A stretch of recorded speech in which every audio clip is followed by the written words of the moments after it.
मित्रांनो नमस्कार. मित्रांनो, टरबूज प्लॉटमध्ये 25 ते 35 दिवसादरम्यान किंवा मग फूल लागल्यापासून तर सेटिंग होण्यापर्यंत दोन फवारण्या महत्त्वाच्या सांगणार आहे. एक दोन बुरशीनाशक सांगणार आहे, एक दोन बायोस्टिम्युलंट सांगणार आहे, जेणेकरून मधमाशी प्लॉटमध्ये जास्त आकर्षित होईल, फुलं जास्त लागतील, मधमाशी येईल, क्रॉसिंग झाल्याच्या नंतर फळं जास्त होतील.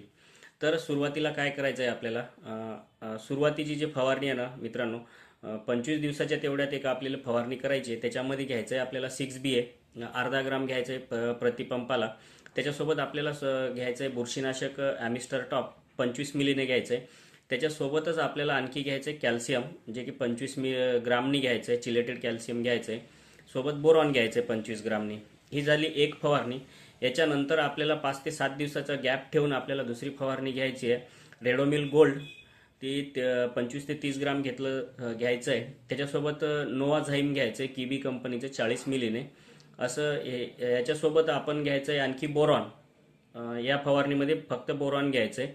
कॅल्शियम आणि बोरॉनने काय होईल, झाडांमध्ये रोगप्रतिकारक क्षमता वाढेल, हरितलवके वाढतील, पेशींचं चांगलं चांगलं कार्य वाढेल. कारण की कॅल्शियम घेतल्यामुळे काय होईल, क्रॅकिंग जे येते फळांना किंवा ड्रॉपिंग होते, फळं सेट झाल्याच्या नंतर लगेच ड्रॉपिंग होते, ते पण होणार नाही. आणि फास्ट कन्व्हर्जन होण्यासाठी मदत करेल कॅल्शियम आणि बोरॉन. हे दोन फवारणे आपण आठवणीने करायचं आहे. माझे असे व्हिडिओ पाहण्यासाठी माझा चॅनल सबस्क्राईब करा, लाईक करा, शेअर करा. धन्यवाद.